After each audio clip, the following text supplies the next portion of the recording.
¿Verdad? Si en vez de desafiar la incredulidad y el escepticismo no es más que una manifestación del deseo pueril de que lo sea. El deseo de estar en manos de Dios no es la verdad. Es el deseo de un niño de estar siempre pegado al pezón.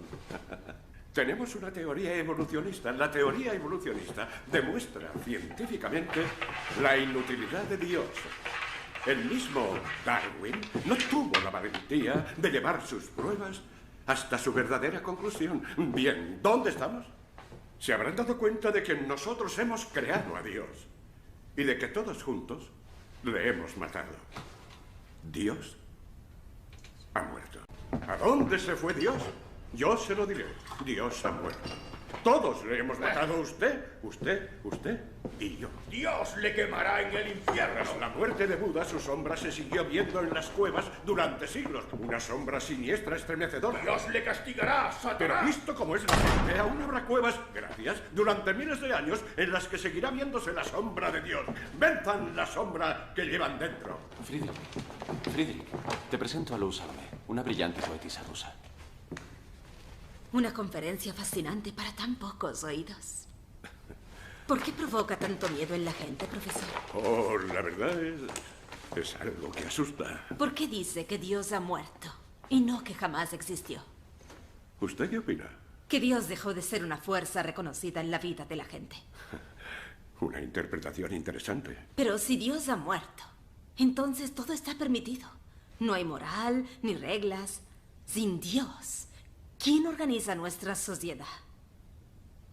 ¿Cuál es la alternativa a su propuesta sin Dios? ¿De qué estrellas hemos venido a parar aquí, usted y yo? Auf Wiedersehen. Solo estoy embarazado. Aquí, mis jaquecas son los dolores de parto de mi nuevo libro. Ah, ¿qué libro? Zaratustra.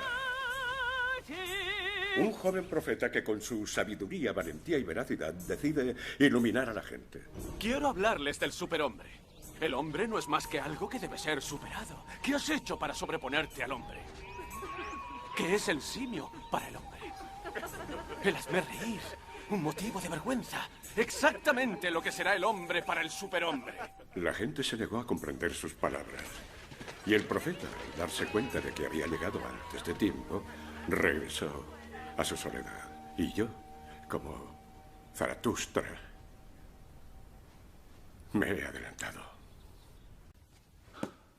Son magníficos. Se han vendido muy pocas copias. Entonces su editor debe de ser un imbécil por no intentar defenderlos como si fueran suyos. Escribe usted frases breves, concisas, pero... Mi ambición es decir con 10 frases lo que otros dicen en todo un libro. Hay que escoger entre la comodidad, sí, y la verdad. ¿Se excluyen mutuamente? Bueno, si escoge el placer de crecer, prepárese para sufrir. ¿Quiere sufrir menos? Encójase adelante, forme parte del rebaño.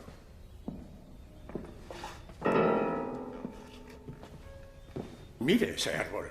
¿Necesita el mal tiempo para alcanzar esa altura soberbia? Hay creatividad y descubrimiento, pero engendrados por el dolor. Deseo cosas simples. ¿Qué ocurre, Joseph? He tenido una repentina y muy dolorosa comprensión de lo obvio. El tiempo es irreversible.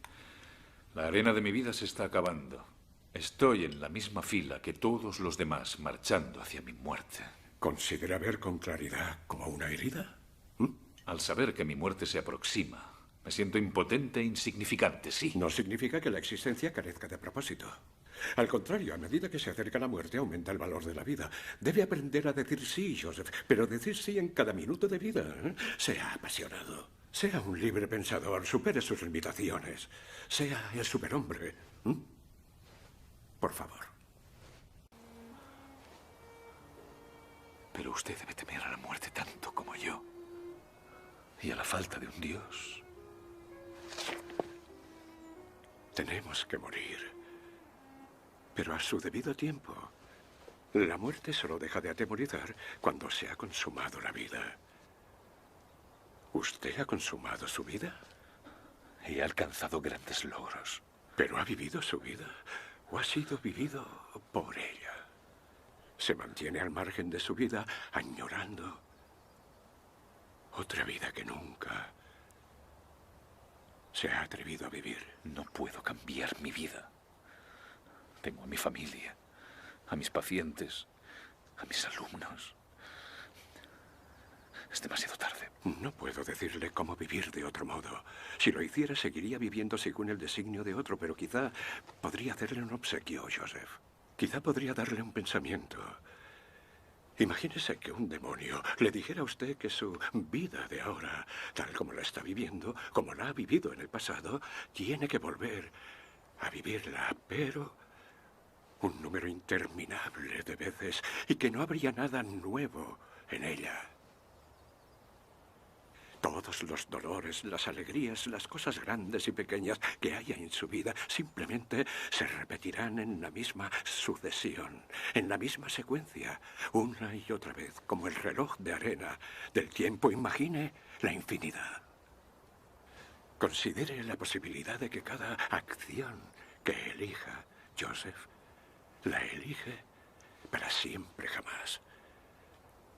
De modo que toda la vida no vivida quedaría presa en su interior, sin ser vivida para la eternidad.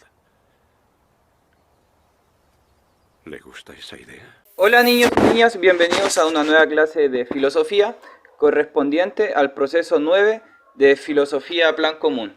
En esta oportunidad seguiremos por el sendero de una historiografía de la filosofía, donde vimos la filosofía griega, cristiana, la ilustración, y ahora daremos paso a una nueva forma de ver la filosofía en el siglo XVIII, XIX y siglo XX, donde se inscribe como eje central la filosofía crítica de los maestros de la sospecha, tanto como lo que hemos visto en la clase pasada con Karl Marx, que se sitúa, ¿no es cierto?, en el siglo XVIII, Friedrich Nietzsche y Sigmund Freud en el siglo XX.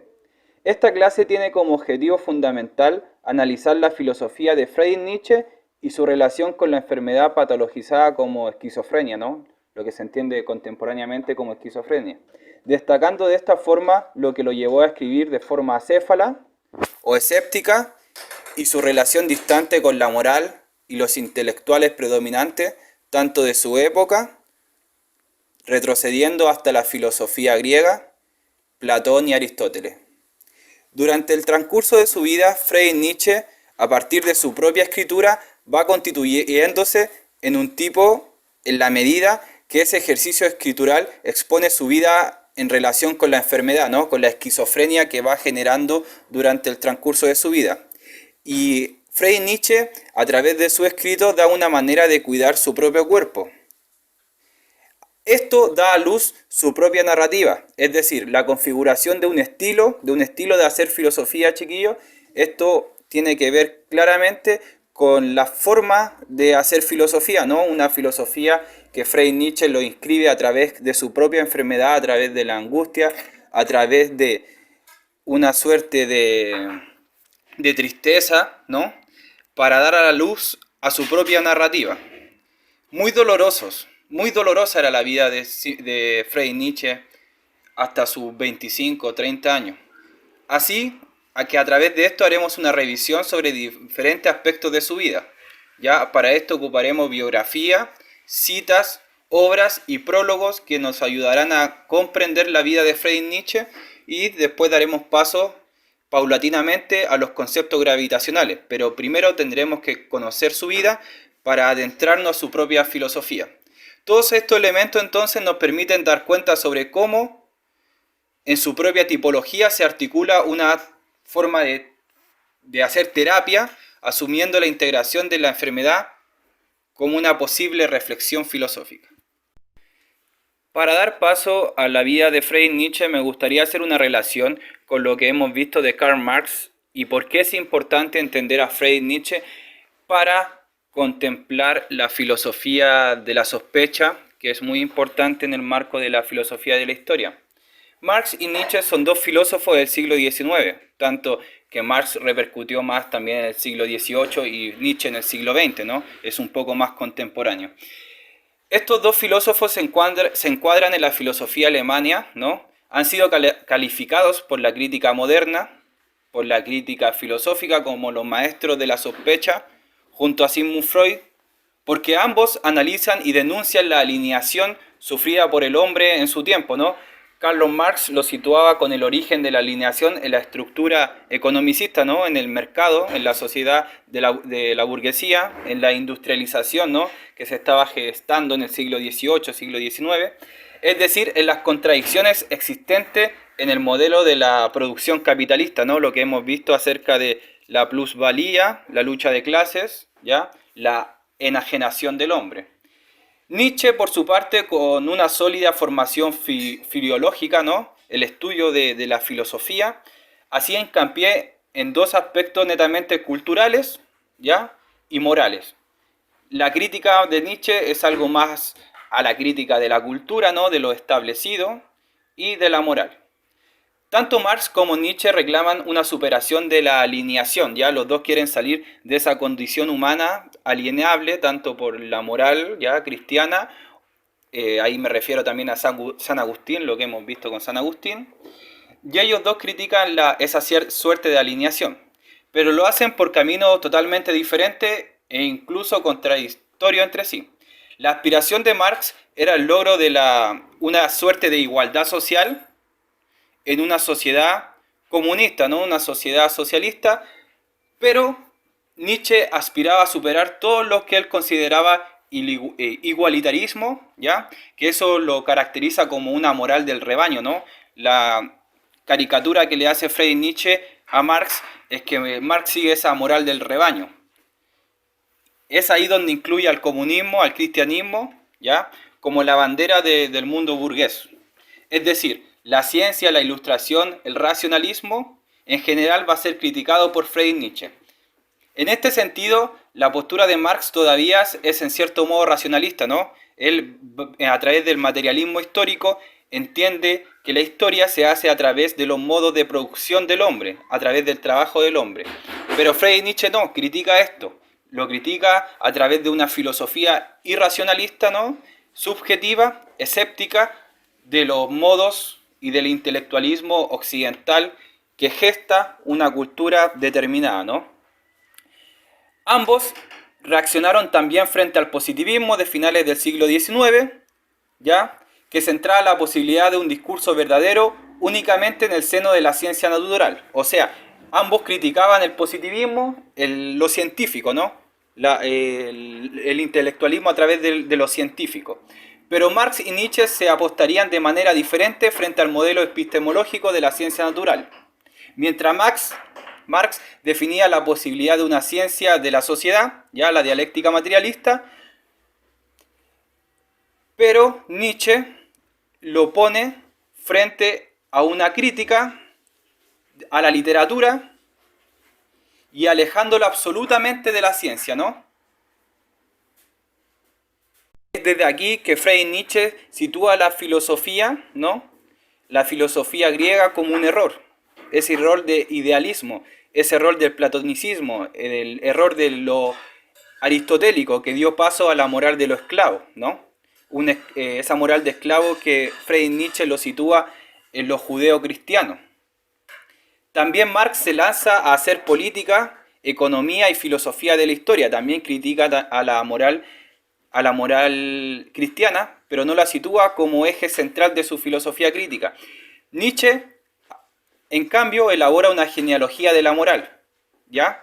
La genealogía de la moral es una obra de Friedrich Nietzsche donde critica la moral griega, hace un recorrido histórico y elabora así el nihilismo y el anuncio del superhombre como superación de la crisis de la cultura y la moral. Un superhombre que transvalore, ¿no? Un hombre que esté más allá de los valores morales. We must die, but at the right time. Death only loses its terror when one has consummated one's life. Have you consummated your life? I have achieved a great deal. But have you lived your life? Or have you been lived by it? Do you stand outside your life, grieving? for some life that you never lived. I cannot change my life. I have my family, my patients, students. It's too late. I cannot tell you how to live differently. If I did, you'd still be living by some other's design. But perhaps I could give you a gift, Joseph. Maybe I could give you a thought. What if some demon were to say to you that this life, as you now live it and have lived it in the past, you would have to live once more, but innumerable times more. There will be nothing new in it. Every pain, every joy, every unutterably small or great thing in your life would just return to you. The same succession, same sequence, again and again, like an hourglass of time. Imagine infinity. Consider the possibility that every action you choose, Joseph, you choose for all time. Then all unlived life would remain inside you. Unlived throughout eternity. Do you like this idea? Do you hate it? Which? I hate it. Why?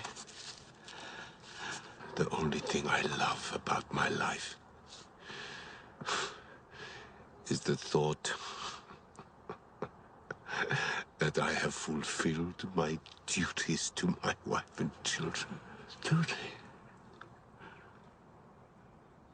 Your duty is a sham, Joseph. It's the curtain you hide behind. To truly build your children, you build yourself first. And as for your wife, better break her from this prison you share, and be broken by it.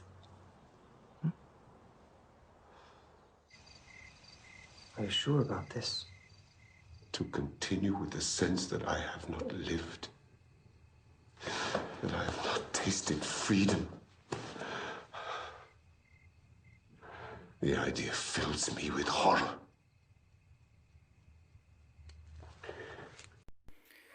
Esta cita corresponde a un día bueno para la filosofía, un 15 de octubre de 1888, donde se encontraba un apresurado Friedrich Nietzsche, un joven Friedrich Nietzsche, quien ya rozando los límites de la locura, ¿no?, de la esquizofrenia, tiene una determinación. Pensando en que los lectores de su obra del mañana podrían malinterpretarlo, decide contar su vida a sí mismo.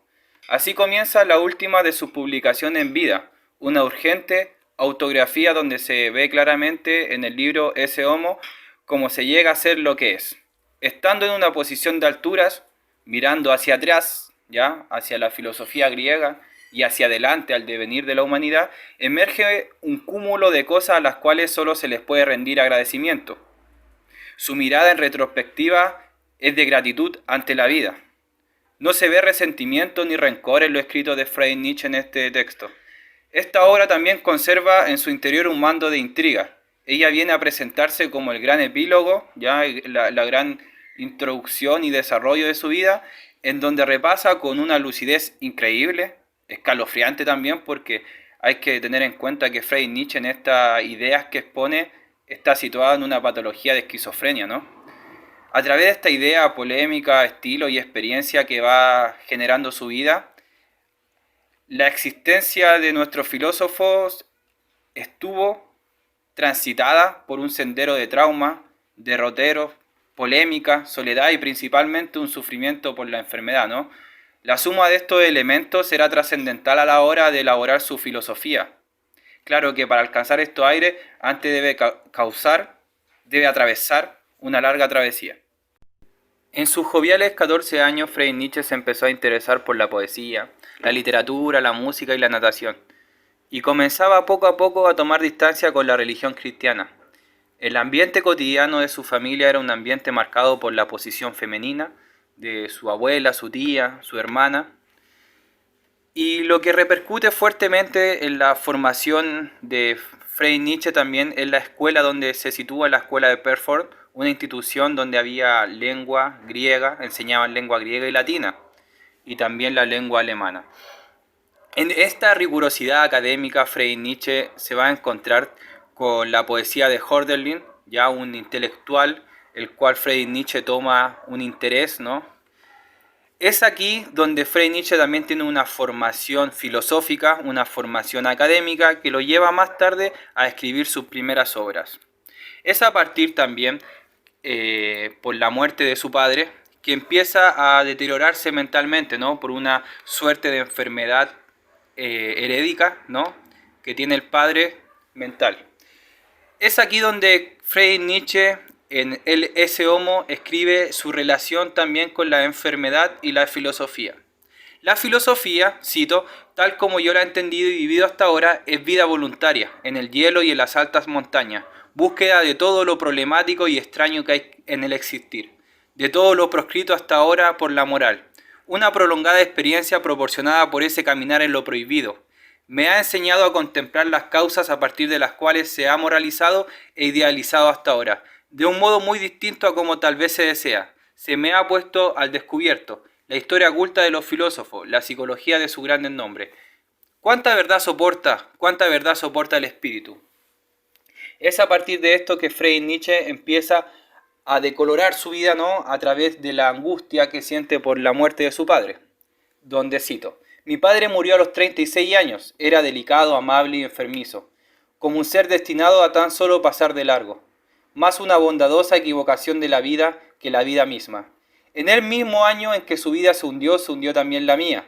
En el año 36º de mi existencia, llegué al punto más bajo de mi vitalidad. Aún vivía, pero se veía 3 pasos delante de mí.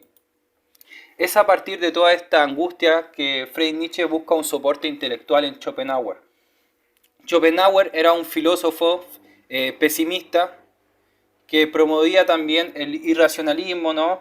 La suerte del espíritu humano, dónde está situado la condición humana, ¿no? Cito: esta es la época de Schopenhauer, un pesimismo sano que tiene como trasfondo la idea, una serie fuertemente viril, un rechazo de lo vacío, insustancial y una inclinación a lo sano y sencillo, frente a Kant, que es ingenuo y clásico. Tiene verdaderamente un estilo, cosa que la mayoría de los filósofos carecen. Podemos indicar también acá que Friedrich Nietzsche se va a ver influenciado por Schopenhauer, y es aquí también donde critica a la ilustración de Immanuel Kant. La ilustración de Immanuel Kant formó un antes y un después en la conformación de los estados de derecho jurídicos occidentales, ¿no? Marcó un antes y un después del derecho a través de lo cosmopolita, ¿no? Lo que vimos anteriormente, que lo cosmopolita es lo que abarca todo, una moral occidental, donde abarca a toda la cultura, ¿no? A todas las personas que viven en Europa, que viven en América, que viven influenciadas por la ilustración de Immanuel Kant, la ilustración de la Revolución Francesa.